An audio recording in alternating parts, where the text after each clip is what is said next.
你使唔使問多一次㗎？340億大家知唔知係幾多錢啊？340億係一個好天文嘅數字。點樣去跟進？如果除開香港600萬到嘅成年人之外，仲有冇其他方法？其實係每人有6000蚊。關於政改，我哋都係好擔心啦，即係共產黨可以叫到幾票啦，即係亦都有傳聞話1億買1票，咁我哋都唔知錢也好，可能係第時嘅職位也好，行政會議啊，或者有啲副局長俾佢哋做。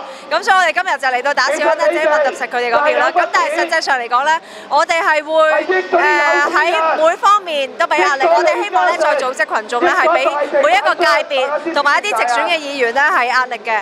咁即係除非佢話唔選啦，咁呢個我冇辦法啦。如果唔係咧，人民力量咧係會進行票債票場嘅運動，就係所有嘅轉態議員，包括佢哋嘅黨、佢哋嘅組織，我哋都係會進行票債票場，令到佢哋下一次唔可以立法會立中。但係當然啦，如果真係過咗個假政改嘅話，即係可能好多嘢都太遲啦。所以我哋喺呢一步咧，就係要用群眾嘅壓力，係不斷組織市民係即係 email 俾佢哋，好向佢哋抗議亦都好，向佢哋請願亦都好，用盡所有嘅方法咧，係令到佢哋唔可以接受一個假普選嘅方案。有好多起好嘅樓嘅單位未拎出嚟拍賣，未出嚟賣，或者賣晒嗰啲單位，係死啦！過嚟全部都要俾差餉。過嚟。3年前，關於嗰個陳偉業問題及我哋嘅議員大教陳偉業有可能去信問過政府，個雨傘革命係唔講退差餉。其實假如即係點講咧？所謂重新啟動雨傘革命就係運用群眾嘅壓力咯，就係反而係唔係俾政府，係俾一啲會轉態嘅立法會議員壓力。即係我覺得係需要一場喺政改過之前啦，即係投票之前係需要一場大型嘅運動去話俾呢班有機會轉態嘅議員知，香港人係唔接受。我唔理民調係乜嘢，你應該係代表翻你嘅界別同埋你嘅選民。民調永遠都有4-5成係建制派，你唔可以將嗰啲計入去你裏邊㗎。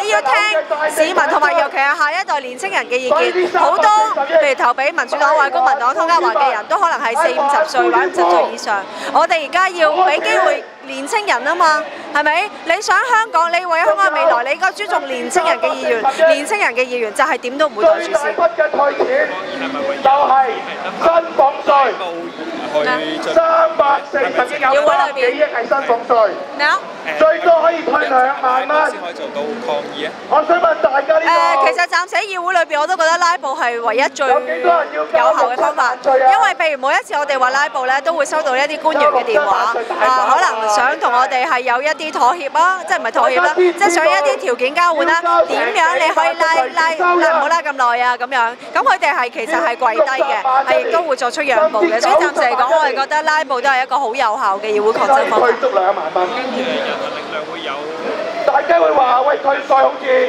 會有咩啊？公道啊，聽緊上嚟，我交個稅，剩翻少少俾我咯。但係最終2萬蚊係退俾嗰啲揾6-7萬嘅萬一年，講咗咧，群眾壓力都係嗰啲咯，係啊。普通打工仔，就算大家要交稅，都可能交幾千蚊。今日咩啊？係2-3千。其實打小人已經係人民力量嘅傳統啦，我哋打咗好多年啦，差唔多11年打到而家4年啦咁。咁其實就係要打，譬如梁振英啦，呢啲建制嘅一部分啦，羅范椒芬啦，葉劉淑儀啦，呢啲建制保皇黨啦。咁亦都係要打，我哋有呢個12嘅金雞啦，就係即係禍港嘅12女子啦，包括羅海詩啊、譚慧珠啊呢啲啦。咁亦都係要揼實，即係我哋就唔係打泛民嘅議員，但係我哋要揼實佢，令到佢嘅票咧係更加實淨，就唔好過一個假普選方案。